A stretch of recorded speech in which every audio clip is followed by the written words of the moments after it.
the moment our fellow geeks, dweebs, nerds, and other unfortunates have been fervently waiting for has finally arrived. It's time for TMI, Confessionals of the Nerd Kind. And now, your hosts, Jeff Nerf Herder Chandler, Jim Kaiju Baker, and Mike Mjolnir Evans.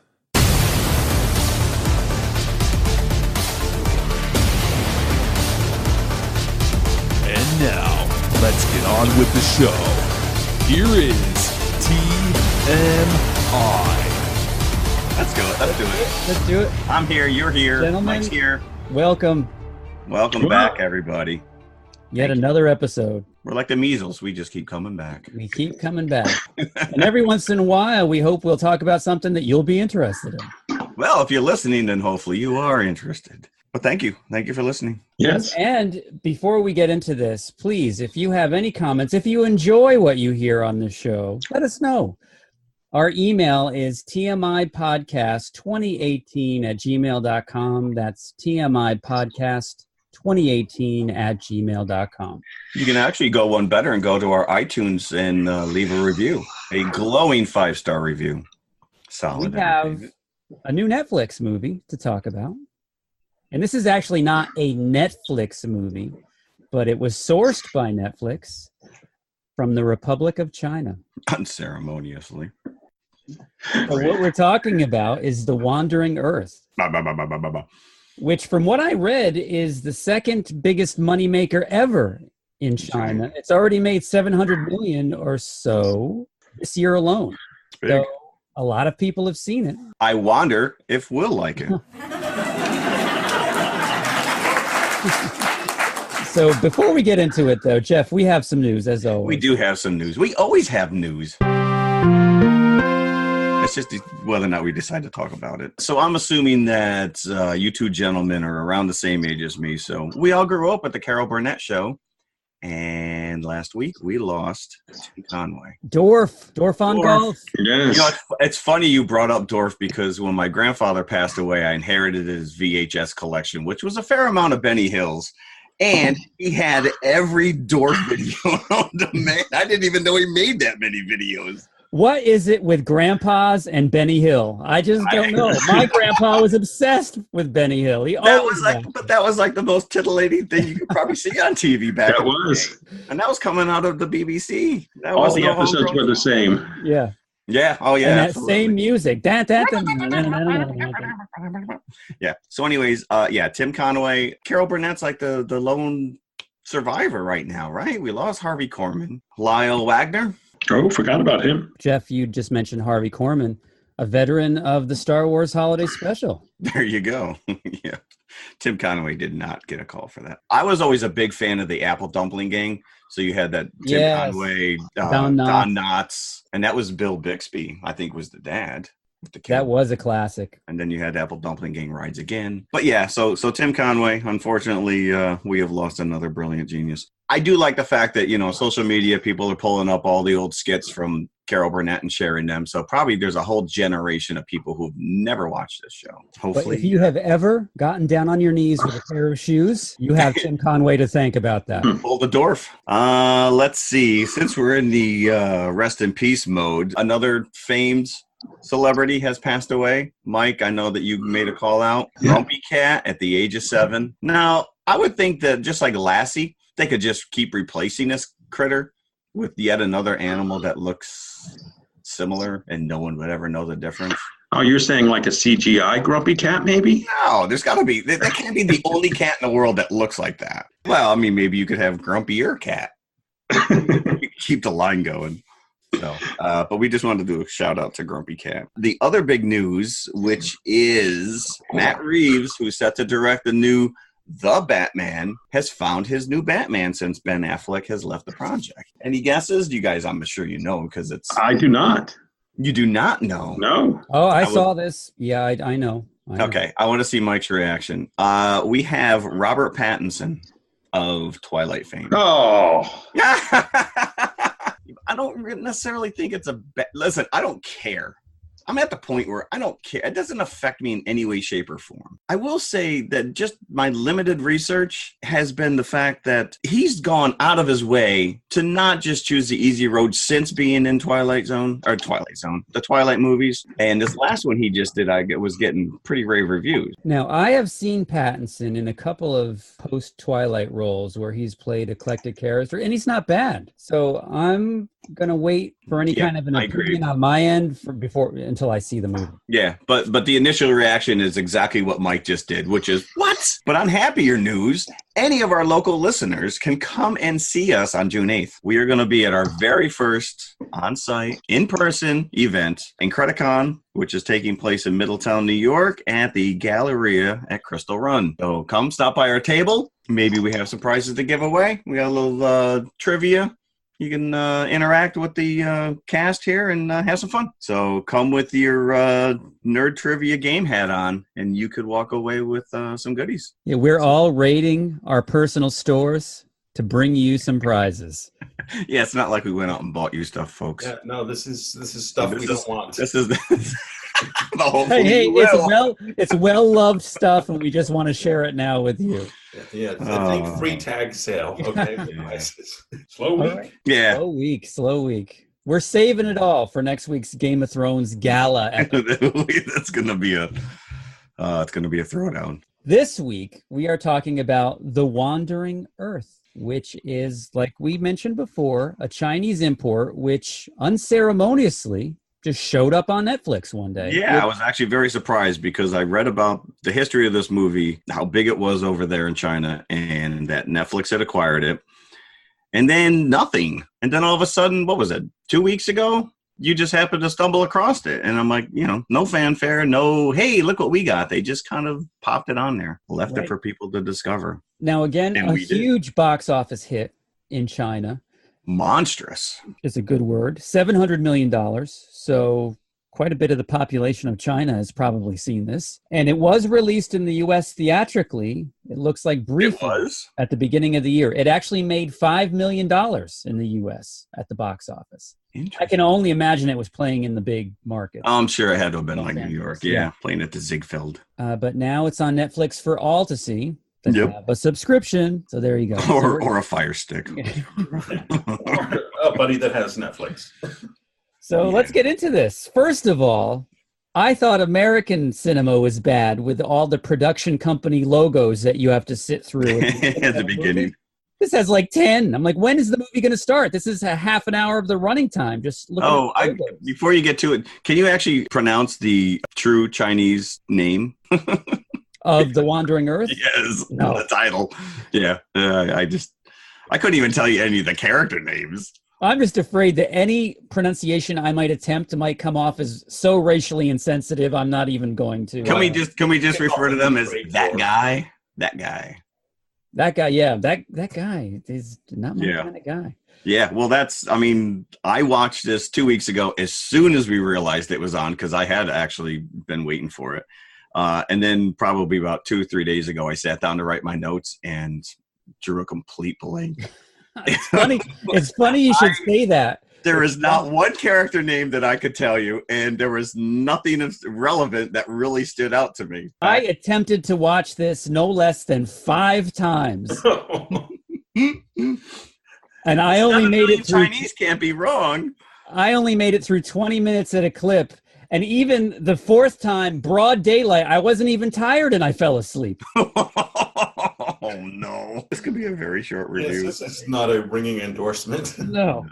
So I can't really give minute details of this plot. So I'm just going to give an overarching setup of what's going on here. The sun is about to expand and consume the earth. So the earthlings have all banded together and formed the United Earth Government. And what they're going to do is strike up a plan that would involve putting these huge engines all over the planet to physically move the planet as if it was a spaceship Earth and move it out of our solar system into the Alpha Centauri system that they've sourced, light years away.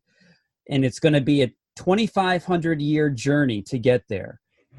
But this movie concentrates on getting the Earth out of its orbit and out of the solar system, and the big crux of this story is getting past the planet Jupiter. So we're at the very beginning stages of this journey. I think it was 17 years from the time that they had built the engines and decided that this is our only hope. This is what we need to do. We can't build a spaceship big enough to shuttle everyone off this planet.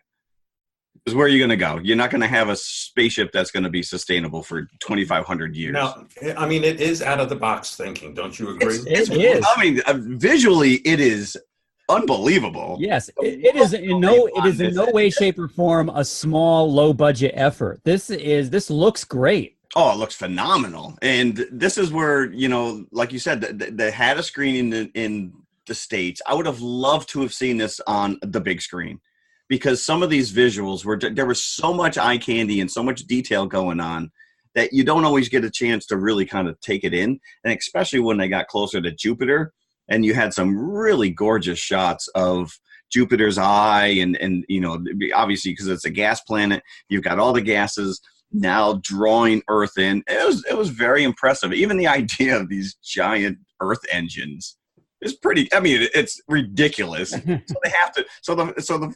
They have to stop Earth's rotation, so they build this giant ring around the planet to stop its rotation. And that in of itself destroys half the population, because now you have giant tsunamis and all kinds of other crazy shit going on. But everyone else who survives now goes and lives underground. And the cities, all these underground cities are right below each of these giant thrusters that they've built to move the Earth. Yeah, it seemed dangerous to me. It seems right. It seems implausible to me. It's like, wait a minute. But this is where they came from. I mean, you're right. It's just, conceptually, it's like so over the top ambitious to come up with a movie with this plot point. And then it's going to take, you're only seeing a small snippet because it's a 2,500-year journey. Imagine the amount of sequels they could conceivably make for this. Every 20, 30 years, they because how the hell do you stop hitting asteroids or anything else that's in your path? Yes. What are they eating? Soylent Green? Worms, dried worms. Oh, that's right, worms. See, that again, dried worms, you're right. You know what? Throw out the challenge, Jeff. If you want to throw these out, I'll okay, well, I'm going to, listen, at least somebody was paying attention. We're going to refer to Mike for any questions that we have. No. And then once you reach your destination, how are you going to stop? How are you going to get off? Oh, you don't get off. Right. Yeah, because you have to rotate around the sun, right? It's not like you can just stop. Right. Once you're in motion, isn't that the laws of physics? Well, you turn half the thrusters off and half the thrusters on. Well, you have to do that at like the 1,000 mark. Someone's got to be alive long enough to actually, turn the switch. But yeah, so everyone lives underground. And this whole story is told basically from the point of view of this obnoxious kid, his stepsister, and the grandfather. And the father who is up in the space station. At the beginning of the movie, you see the father, right, he leaves the kid. He's a little kid. He's going to leave him behind. He's got to go and man this space station, which is like a tugboat, or I didn't really quite understand. Yeah, it's kind of like a guard dog, or it's a precursor to the planet Earth. It's almost like I got the effect of like a wide load vehicle that drives before the big house that you see on the highway. Like you can't see this giant planet being pulled behind him. It's got flags. He's got flags. Got the little flashing lights. Maybe they're warning them about the asteroids that are coming, or maybe they have to destroy them. Yeah, it's not like they have any kind of weapon systems that they can shoot the asteroids. But they do have a very sinister AI on board this satellite. MOSS, M-O-S-S. M-O-S-S. And whenever you have an AI controlling a ship, it's never good news. It's never good news. No.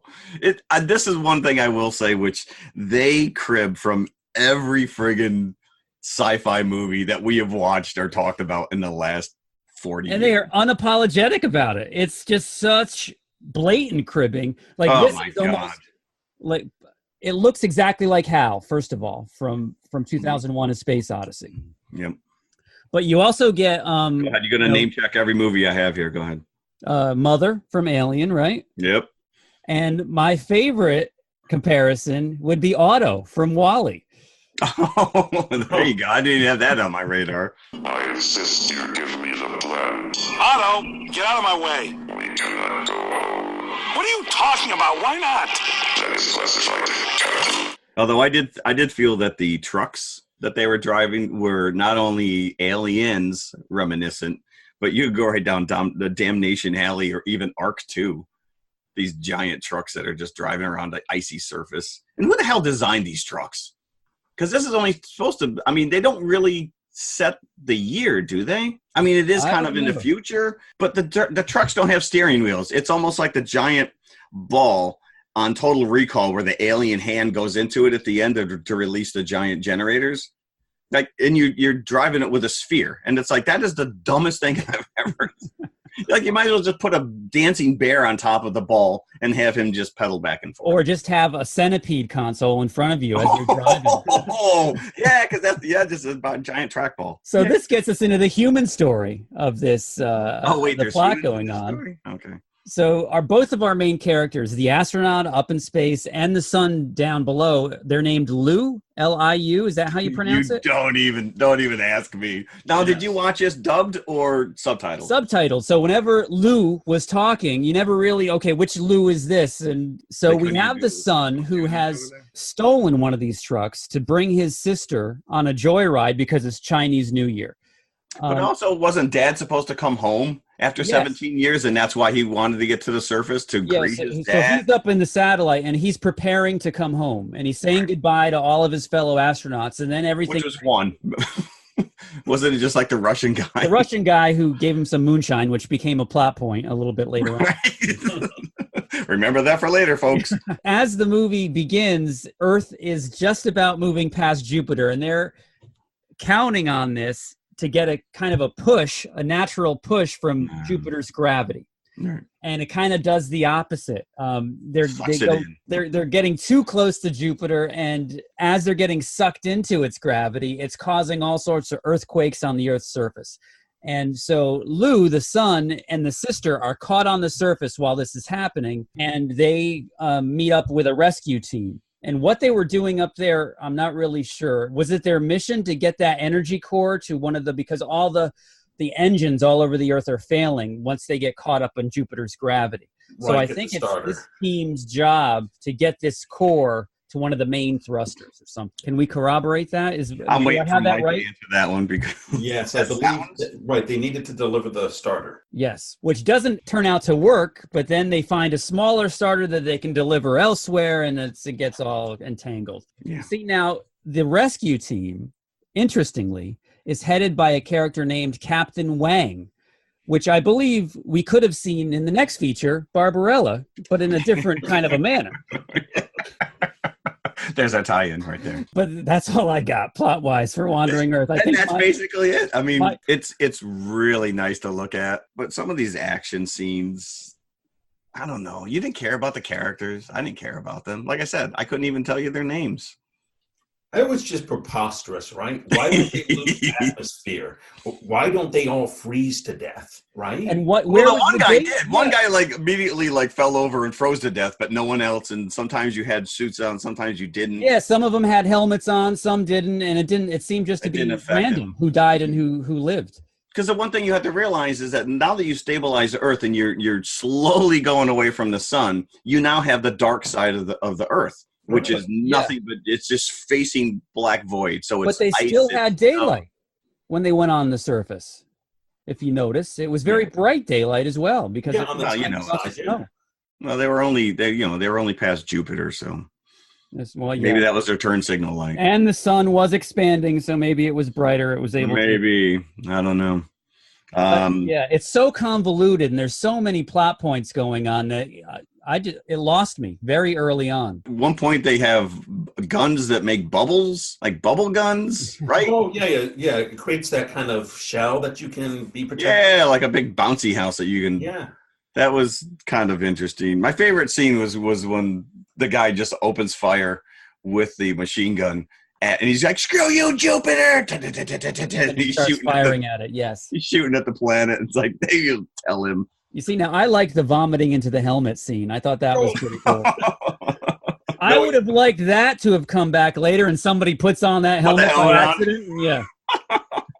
And then the Earth, I mean, the United Earth government, you don't really, I mean, I don't want to say that this is a propaganda film. We have all these disaster films all the time, and it's always the Americans who are the heroes, and we're the ones that save the day, and then we just tell everybody else how to do it.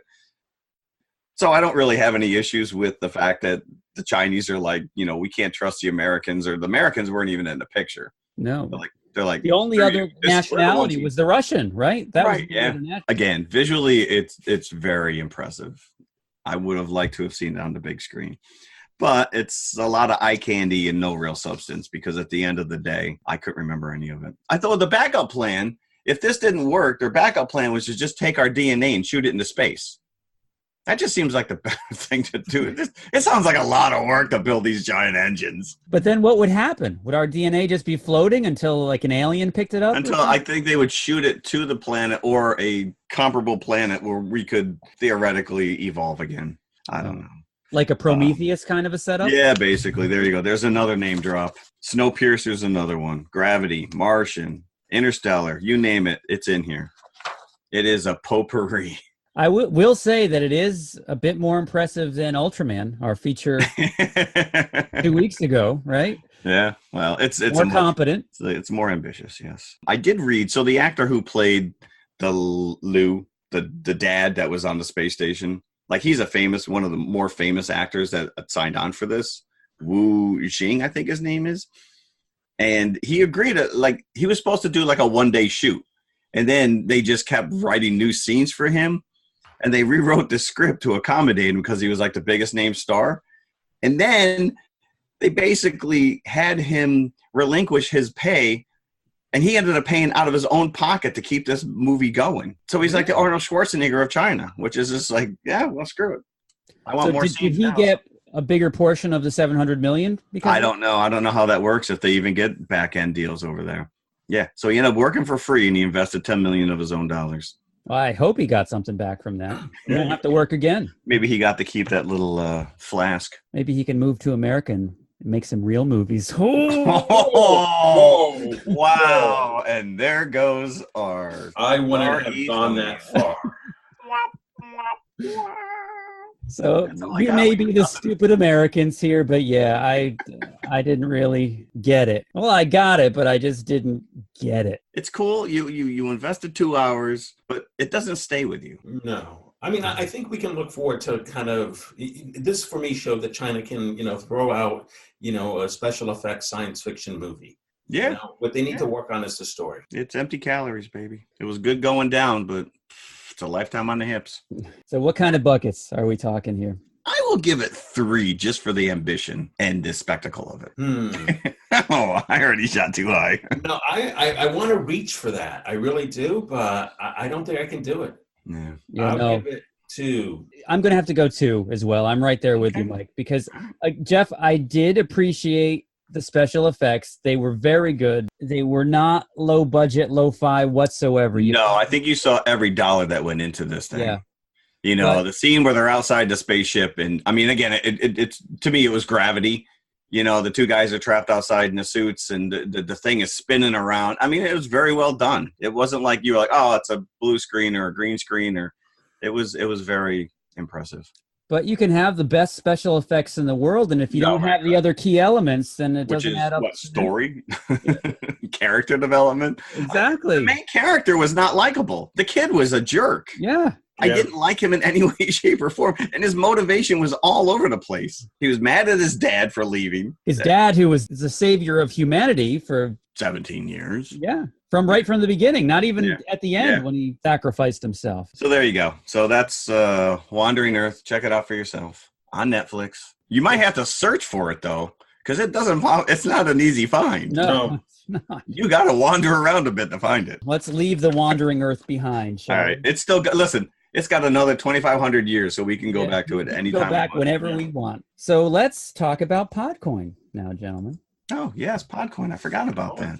Yes. Our newest and favorite, might I add, app our podcast app that we are using and that we are fully a part of? I do. I actually use it. I'm going to say I actually listen to our own podcast every week just to hear how, if you listen to the show long enough, Jim loves to add in sound effects and some nice little added bonuses that we don't hear when we're recording live. So it's always fun to hear the final product. Yes. You are truly becoming a master at crafting these episodes. My face is red. But yes, Podcoin. I listen to all my episodes through there. Yeah, now this is pretty much the equivalent of having a credit card that gives you points. But it's like listening to podcasts and getting points. What you do once you listen to a podcast, you amass points. And the more points that you can get, you can put towards gift cards, like an Amazon gift card, a Starbucks gift card. Yeah, there's a couple out there. There are. That's free money right there. It is. And if you're listening to podcasts, just put your listening towards those points. Yep, just switch platforms. If you want to think a little bit less selfishly, you can also put those points towards charity. And we here at TMI, we often talk up our local libraries because we get all of our catalog movies, our classic movies, through our libraries if we don't already have them in our personal collections. So we chose a charity that we would like to sponsor via Podcoin called Books for Poor Kids. Which Podcoin, please change the name of that. Listen, we're at our library every week. These, we wouldn't be able to do this show, at least the classic feature. It's true. Although Mike had a hard time. His library did not carry Barbarella. We're too highbrow over here. First, of course, you've got to download the app. And then second of all, you use our code, which is TMI Nerdkind. That is TMI Nerdkind, all together, one continuous word. And you get 300 of these Podcoin. Which is actually, the 300 is pretty impressive, too, because I think it's 1.8 points for every 10 minutes you listen. There you go. So 300 points is pretty substantial right off the gate. You can get it on iPhone and Android. So it's available for both platforms. And once you get the app, Podcoin, subscribe to TMI and listen every Wednesday. As you know, that's when our new episodes drop, as they say in the industry. There you go. Earn points. It's that simple. That's right. Yeah. We're in the industry now. Podcoin out. And so now let's take a trip to the concession stand. And I thought since we had a very snowbound theme going on in Wandering Earth. Snow caps? Snow cones. Oh, even better. Because it is getting warm out. So. And Barbarella will have some snow cones of her own once we get into talking about that movie. So here we go. Let's go to the concession stand. Okay. A snow cone, please. Cut. What's with this snow cone bit? The word is water. But I want a snow cone. Now let's try it again. Now this time stick to the script. Okay. Action. Water, please. So I get water. But where you are, you can get snow cones. Bring me one, will you please? Any flavor. Wait, I'm still left. Snow cones. Oh, no, my face is red. Okay, let's go. I'm going to, right off the bat, I'm going to apologize for this movie, guys, because I really thought it was going to be fun, and it was tedious. Hey, it was a lot more fun than Wandering Earth, I'll tell you that. It is definitely, you got a lot more talking points. That I will give you. I don't know if I'm accepting your apology.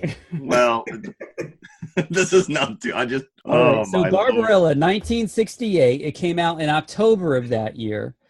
And just some fun facts. This was the second highest moneymaker in the UK for the year 1968. Really? It only came in behind The Jungle Book that year in the UK. Holy crap. Yeah. America didn't do so well. That's like one end of the spectrum to the other. I know, right? You're Disney to like softcore porn. Well, they tend to be, uninhibited in Europe, but the UK, they not got so the much. priorities straight. If there was a dancing bear in here, they might have just taken. Yeah, maybe they would have hit. They could have taken the top spot. Right. So this was directed by Roger Vadim. Vadim. I don't know how you pronounce his name. Let's go with Vadim. He was Jane Fonda's husband at the time. Which is pretty wild. I didn't realize that. Yeah, so apparently he had no reservations about displaying his wife for the Neither did she. No. And now she wasn't his first choice. He wanted Bridget Bardot, who turned it down. He also wanted Sophia Loren. Can you imagine that? That would have been. That would have been better. That may have been. That almost would have made it worth it, huh? Sophia Loren. Was But she the she one? turned Was it she the down one that because- came in the grumpy old men? Did Oh, they're appear. freaking 80s, man. But she was pregnant at the time, and Oh, because of yeah. she That turned it well, down. that would have been made That a would've ruined. completely different movie. Yes, it would have. Would have explained the exposed belly outfits. And so then we settle on Jane Fonda. Had she done anything at this point? A couple of below the radar type movies that This was- nobody ever talks about here. This is before Clute and before the Vietnam era. Oh yeah, absolutely. Oh, because yeah, She was very outspoken back yeah, then. yeah.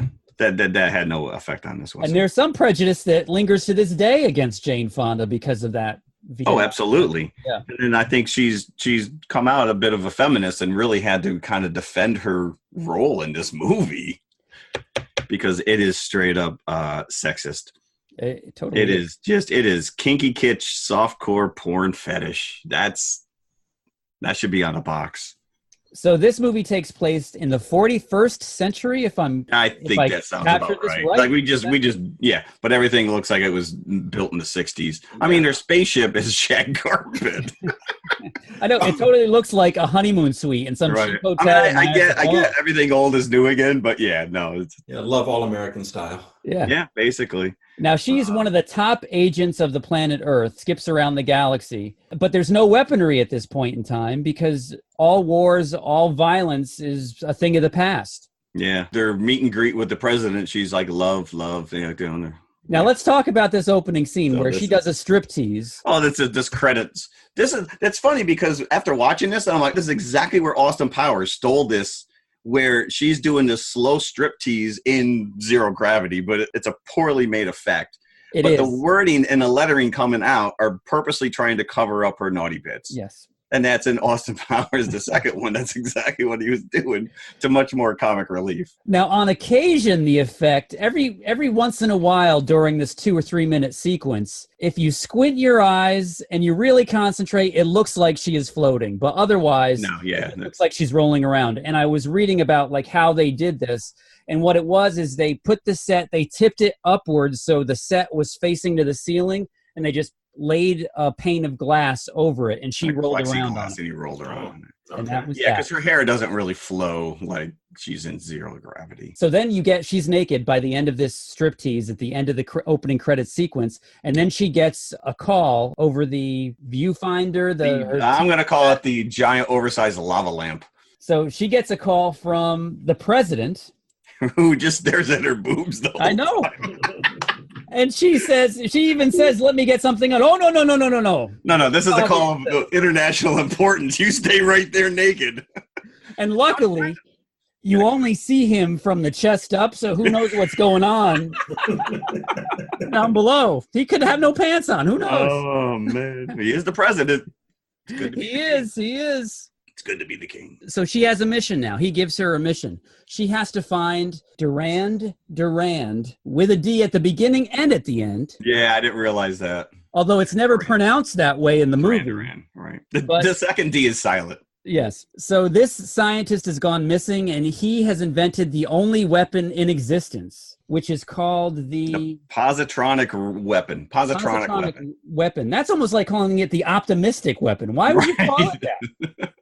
He was confident it was going to work, but we didn't know what it was supposed to do, right? Was that the whole premise? It was just a weapon. And she's like, well, why would you make a weapon? We haven't had weapons. We haven't had war in generations. But she has weapons. No, then immediately the president sends her weapons. Yeah. And she's so anti-gun, but within 20 minutes of this movie, she is packing through the whole thing. And she is just shooting people down left and right.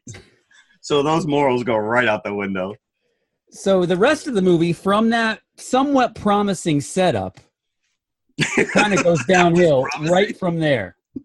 Oh, I thought it only got better. Because she's just going to all these random places to find Duran. Right. She follows him to this planet where he's in the city of Sogo, but she comes down on this planet and she's in the middle of like a frozen lake or frozen. This is pretty commendable, this scene, actually, because she encounters all these very strange children who are like children of the corn almost. Yeah, it was right. They were all twins, weren't they? Yeah, it was nice to see those little Mothra girls get work. Or the girls from The Shining, after they've grown up for a few years. And they get on board this. Whoever came up with this idea of a wackadoodle ski, it's driven by a Minoc. It's like a Yes. Manta ray on the ice is pulling her. And she spends this whole movie either staring at that giant lava lamp, crash landing, or falling down. Like the entire movie, she's doing one or the other. She is the most inept secret agent that you have ever come across. Right. She is useless in every situation that she's in. Yeah. But yeah, those kids and they were like just had like really weird bad wigs. And can we talk about the dolls? I put a special note that Mike didn't get flashbacks to that Kolchak episode because that with the mannequins coming alive, you got those dolls and they were just eating her up. This is a truly disturbing and bizarre scene. Probably the highlight of the movie for me because it actually was very creative and inventive, I thought. But the dolls coming towards her with this, the snapping jaws, and they actually start to bite her until she's saved by Sir the Jorah. Catchman. The Catchman. The Catchman can. And the reason he's called the Catchman is because he catches these children and sells them into slave labor. That's what he does. Right. Kid They catcher. deserve it. These kids deserve it. You missed a little bit when she first crash lands and the little two girls come out and they start talking to her and she doesn't understand them. So as opposed to a universal translator, she goes, "Oh, hold on, let me adjust my tongue box." Just like, here we go. And her spaceship just looks like one of those mom's personal home vibrator, the little Wii Vibe things. I'm like, oh yeah. With pulsating orbs, might I add, on the outside. Well, it's ribbed for her pleasure. Did you catch the little blue rabbits that were all running around in that? Yes. Who dyed those? Whose job was it to dye those rabbits blue? Now, Jeff, did your library have the Blu-ray? Because mine did, and mine was really a nice. DVD, and I will tell you, I had to fight with this thing. I cleaned it 3 times. It had sticky substance. I don't even want to know what it was, but it was really. I had to fight with this thing. I was skipping large chunks of the movie, and the only way I could actually watch it was to track backwards to right before it froze. So I was missing little bits, but no, they did not have the Blu-ray. Because the reason I thought of that is because when you talked about the rabbits, especially those on the Blu-ray, they just popped. That was a very vivid purplish. So the transfer was nice? It was very nice, yeah. I mean, the DVD was not that bad, to be honest with you, but there was a couple times where I was pausing it, and, you got the little squiggles. It wasn't cleaned up in any way, shape, or form. Now, Mike, how was yours? You streamed it, correct? I streamed it. It was all right. It was vivid. So the Catchman. The Catchman. Yeah, so let's go back there because there's a nice little exchange and you kind of get an understanding of the world she comes from, at least Earthlings. Just a couple of consonants away from the Snatch Man. I'm positive I could get you some sort of recompense from my government. I mean, if there's anything you need or that I can do, please tell me. Well, you could let me make love to you. Make love, did you say? Yes. No, because that's the first thing he asked for. She's like, how can I thank you for saving me? And he's like, well, you can make love to me. She's like, make love? What do you mean? You don't even know my psychocardiogram. He's like, I know. What did you say before? I know nothing of this. I know nothing of this. Except I know nothing of love. This. Now, this guy, let's just point out that he has the furriest coat. He looks like he just took a helmet off Chewbacca. When he takes it off, he's even furrier without it. He's hairier than the fur coat. And he's just leering at her. Like every man in here is just leering at her, except for our angel.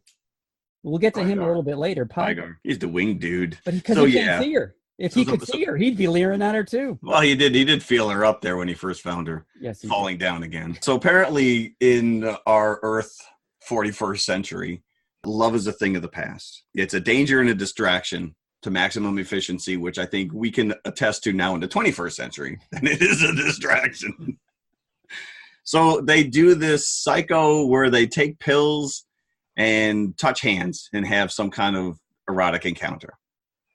But he doesn't want that. He wants to do it the old-fashioned way. So she relents, and then that's it, man. She's like tasted the forbidden fruit, and so she just nails anything that moves through the rest of this movie. Yeah. Now, this is kind of where Jane Fonda has justified her performance in this, even post-feminist era. Yeah, it's a girl empowerment. It is, and she's not a promiscuous character. She's just free. That's how she explains Barbarella. Well, I was going to say, I mean, look at the year it was made, 1968. So they get into the city and it's just like an S&M club. It's just like, it's crazy. It's described as a city of evil, and that's where Duran Duran is hiding. Yeah, it's like Sodom and Gomorrah. It's just, crazy. It's nuts. He fixes her ship, which flies off and then promptly crashes. Right. Again, she's either falling over or crashing.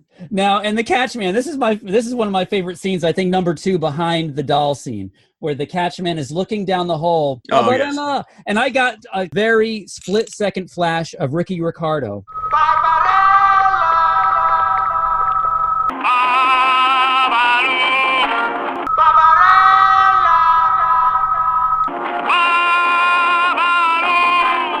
Babaloo. But she purposely went like into the depths of the core of the planet or whatever.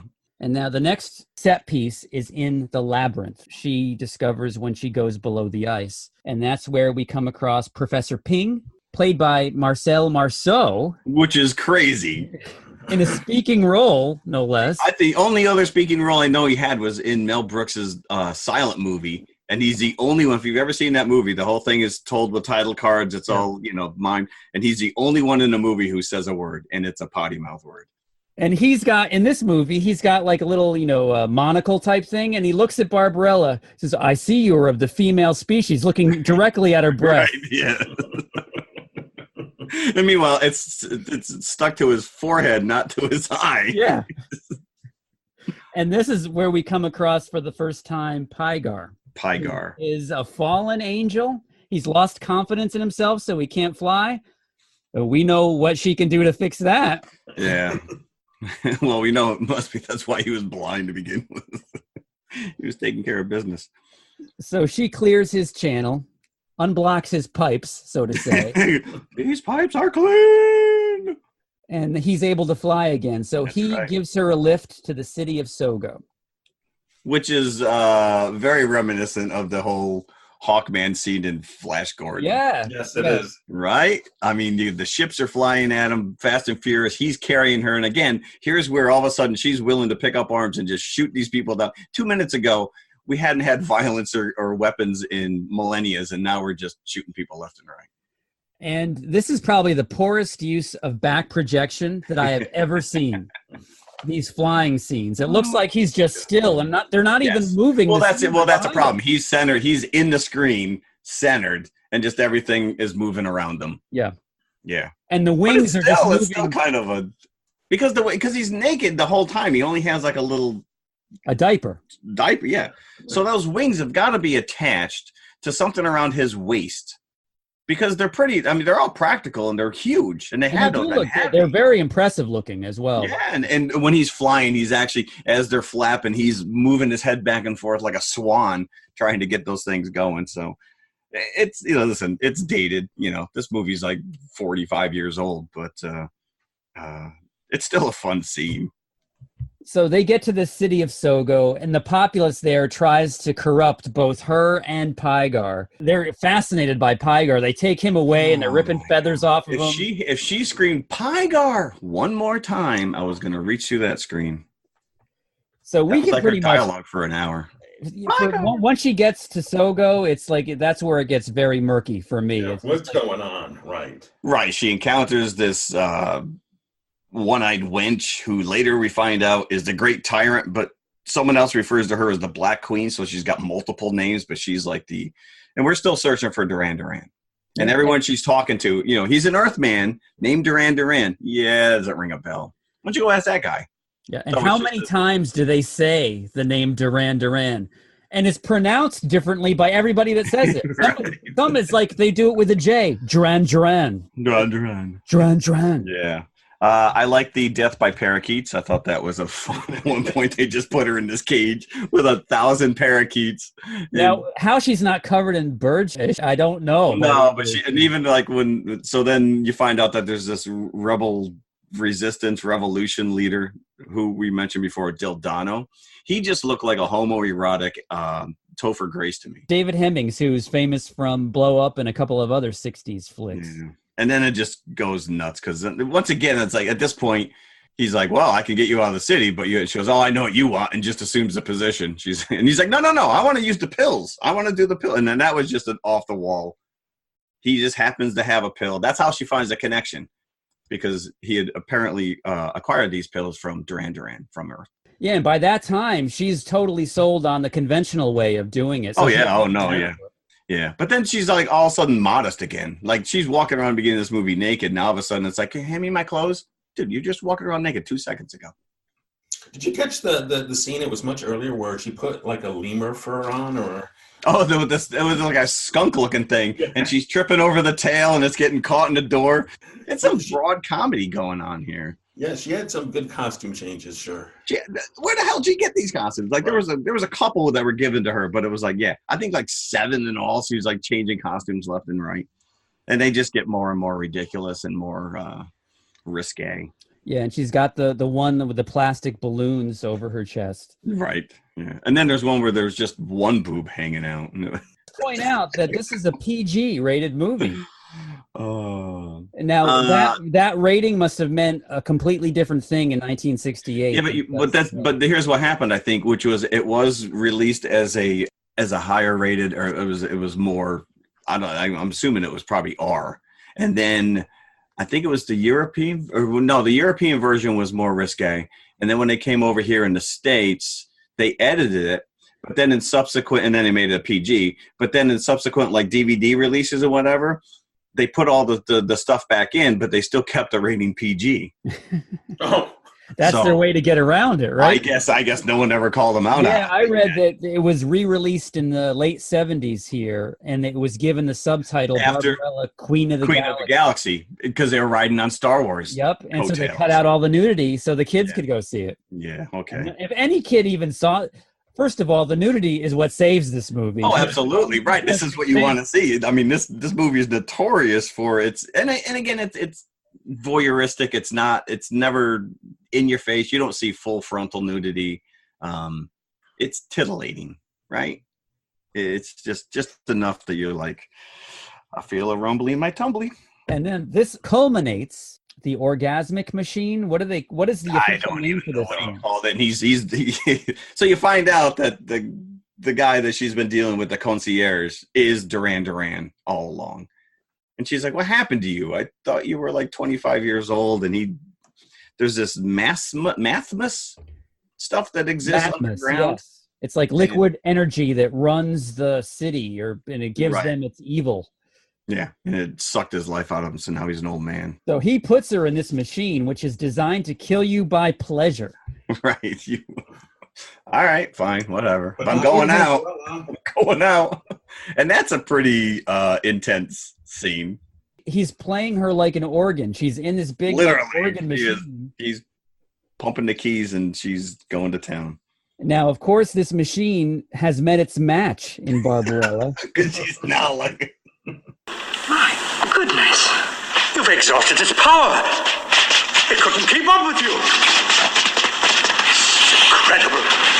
What kind of girl are you? Have you no shame?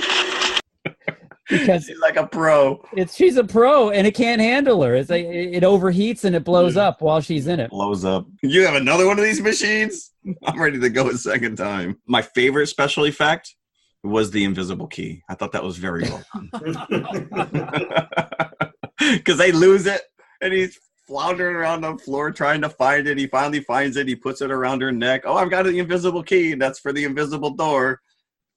Yeah. Now, they never have Marcel Marceau handle the invisible key. And you've got an expert. No, that was like a given, right?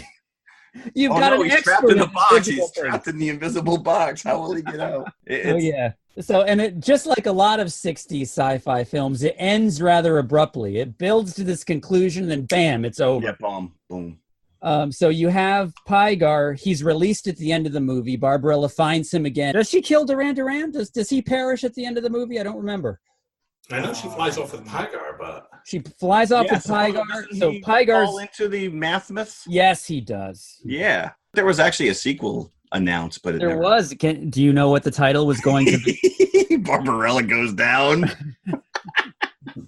Now, they were planning this as early as 1968 when the original came out, but it didn't pan out. Yeah. But you know what we haven't discussed yet, probably my favorite line in the movie, which is the last line of the movie. Pygar is flying away with Barbarella in one arm and the Black Queen. Oh, the Black Queen. And Barbarella turns to the angel midair and asks, why did you save her after all that she's done to you? and he just looks. Well, he doesn't look because he's blind. He just points his face. He just points his face to the distance and says, Pygar, what did you save her for after all the terrible things she's done to you? An angel has no memory. Yeah. well, how does he remember Barbarella? How do you remember you're an angel? But that was an ongoing, an angel doesn't make love, an angel is love. Because at one point the Black Queen is like trying to like say, make love to me like the way you made love to Barbarella. Yeah. And he's like, I don't know what you're talking about. You got the wrong wing guy, baby. Every time an angel squeezes a boobie, a bell rings somewhere. And I remember there were rumors that they were going to remake this with Drew Barrymore. Do you remember that? No. Yeah. There's no way this movie exists in a Me Too world now. Although, like you said, I guess you could turn it into a strong female empowerment flick, but it wouldn't have the sex in it. And she sure as hell wouldn't be naked. So then what's the point? Some of these movies just need to leave alone. I did read that Robert Rodriguez, for the longest time, had this in development for a remake. Really? That's one guy we really haven't talked about. Yeah, he wanted Rose McGowan as Barbarella. Oh, he got her in Planet of Terror. Planet Terror, yeah, but Universal would not give him the budget that he needed, and it just fell. You don't want no Rose McGowan. She's part of that Me Too movement too. She would never have succumbed to this. This is. I don't know if this is true, and I read that this is the very first comic book character to get their own movie, because this is based on a comic book from, I believe, France. It is, and it stays pretty true to the storyline. There's a couple things that were added and subtracted, but you have to remember, like Buck Rogers, Flash Gordon, Superman, they all started out like serials. They didn't have like a straight up movie. Superman had a TV show. But I'm thinking of one movie that we've already covered here on TMI, the original Batman, 1966, 2 years before this, based on a TV show, but that was a theatrical release. Are correct. Let me adjust my tongue box. It is a sight to behold. I think I just said that about the other movie too, but you don't have a character named Dildano, so there you go. You're beholding quite a bit more in this movie than you are in the other. Boom, baba, boom, baba. Boom, baba, boom, baba, boom. I was worried that my son was going to come home with me. Because that would just make for a very uncomfortable pairing on both ends. You are busted. Oh, well, not only that, if he starts asking questions, I have to answer him. What's a tongue box? Yeah, well, yeah. What's the joke there? Ask your mom. It's like I just kept thinking about that Who song. Mama's got a tongue box. Maybe that's where that line came from. Maybe. The squeeze box. Yes, squeeze box. Okay, gotcha. Yes. I had to think that one through. Yeah. Fine. See? Sometimes they're like grenades. You throw them off, and sometimes they hit their mark, sometimes they don't. So, yeah. So I would definitely give this more buckets than I would be willing to give Wandering Earth. Wandering Earth. What did I give Wandering Earth? 2? You gave it 2. I'm not going to go quite 3 with Barbarella. Really? I would offer a half bucket. So I would go 2.5 for Barbarella. Wow. You know where I am on this? I'm with the National Catholic Office for Motion where they condemned this, and I can't even give it a half a bucket. I can't. No 2.5, no half, no buckets. It did get quite a number of Razzies. Did they even give Razzies back then? No, they didn't. But maybe this movie helped along the Razzies. They might have actually created the Razzie in honor of this movie. It's not a good movie. It's not a good movie at all. Understatement of the year. It's something that you probably have to get out of your system just to be able to say, yeah, I saw that movie. Yeah, you got to get something else out too while you're watching this. Right back to the tongue box. 2 and 3/4. I'll go 2 and 3/4. 2 and what? Repeat that. 2 and 3/4. Yes. Yeah. The 3 threshold is a really 3 to me. I can't go through this. I just gave Wandering Earth 3. I can't go 3 on this. Although, to be honest with you, I think I enjoyed. This will stay with me longer than the Wandering Earth. That is true. It is the gift that keeps on giving, because boy, the more you think about it, the more you're just like, oh, that was just because it's just so kitschy. It's just so out there. It's a nutty movie. It's crazy that it was even made. And we didn't even bring up the fact that the producer was Dino De Laurentiis. Yes. Once you see that name hit the screen, you're like, okay, I'm yeah, but as a kid, like because his name was attached to King Kong remake and even Orca, like you're like, all right, I love this. This guy was like speaking to me when I was like. And then Conan, right? He was the producer of Conan too. So he had some cachet. As a kid, you knew the name, which wasn't always, you knew directors. I think probably Spielberg and Lucas were like the two directors that you knew of. But Dino De Laurentiis, you knew it. You knew what you were getting with him because it was kind of schlock. Yeah. And the music I really enjoyed too. That really fuzzboxy guitar. Over the top So I'll stick with 2 3/4. Unabashed. All right. So what do we have for a confession today? I don't even remember. After that movie, there's a lot I need to confess. Confessionals. I think we were just going with our favorite end of the world movie. Something along those lines. Yes. No. Yeah. You couldn't go favorite soft porn. Or just get something off your chest. Okay, let's go. All right, Mike, you're up. This one was not a critic's favorite, but I absolutely love it. It's Armageddon. And so this movie really hits that Armageddon sweet spot. Yeah. But Armageddon didn't take itself seriously. I saw that, was that 96? 98? Oh, was it 98? I did see it in the city with my buddy Rich in a theater in Times Square. That's another movie that keeps on giving. That is a movie you can just watch and it's just silly. You can come in at Michael any Bay. point in time. Yeah. Right.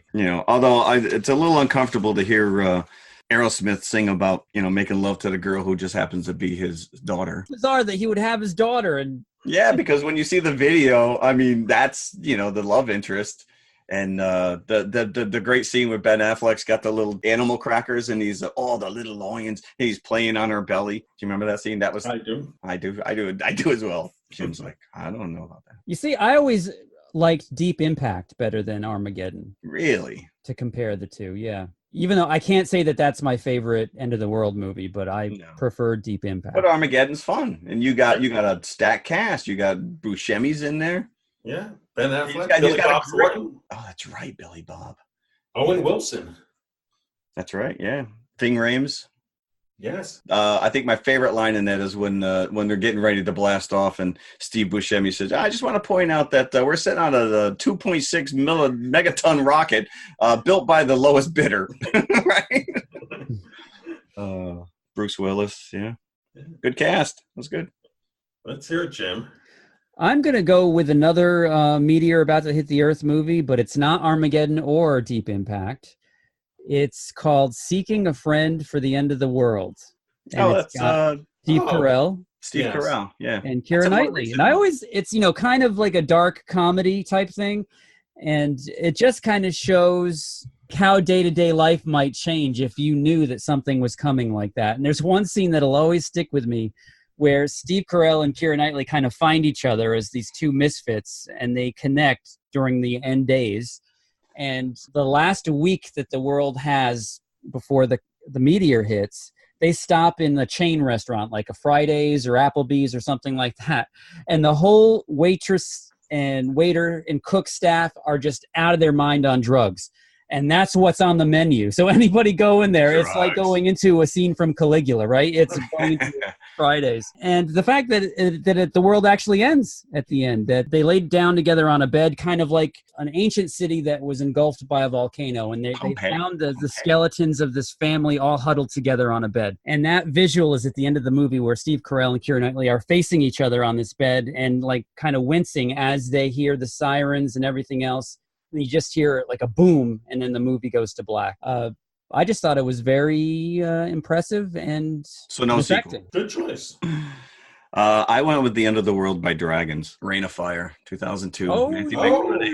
Christian You don't really think of that because it's after the fact. No, but you see, right. So basically the setup at the beginning of the movie, Christian Bale's character, Quinn, I think his name is, he witnesses the unleashing. I guess they're doing some mining. His mom worked in like some mine, and they awaken these dragons that have been underneath the earth for centuries. And you cut to, him as an adult, and the entire world has just been devastated by these dragons that have just nothing has been able to stop them, and it's just a desolate, disgusting world that you're living in, and you're living in constant fear of these dragons just returning and laying waste to you know whatever little home you have left standing. And I like that movie a lot. Yeah, it is very good. So, yeah, I like it too. Yes, yeah. So there you go. That's my end of the world. So again, as we mentioned earlier in the episode, next week it's all Game of Thrones. So we have a lot to cover. We're going to talk about the entire series, not just the finale. I wish we could do this as a call-in show because I'm sure that we will.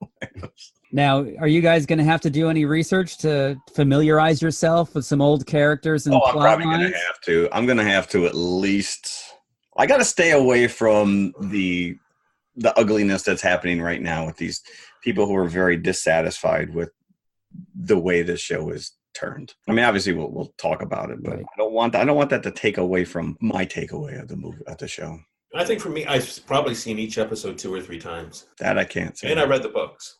Oh, see, okay. That's interesting because now I think he's in a really weird predicament of Martin is now seeing the backlash of where these characters have gone and how much of a roadmap that he gives these producers, writers. That here's where here's where I wanted to end. How you get there is anyone's guess, or did they deviate? Yeah, I think he gave them an outline, from what I understand, of what he was planning on his last book. Right. They kept the gist of it, but there might be details that differ between the books. Characters that may or may not have survived or whatever. But so I don't know. I guess we'll find out. Someone trying to tag you there? Yeah, somebody's breaking into my house. I think I have to go. Okay. I see dead people. So next week, Game of Thrones, bend the knee. Shame. All right, gentlemen. Durand. Duran.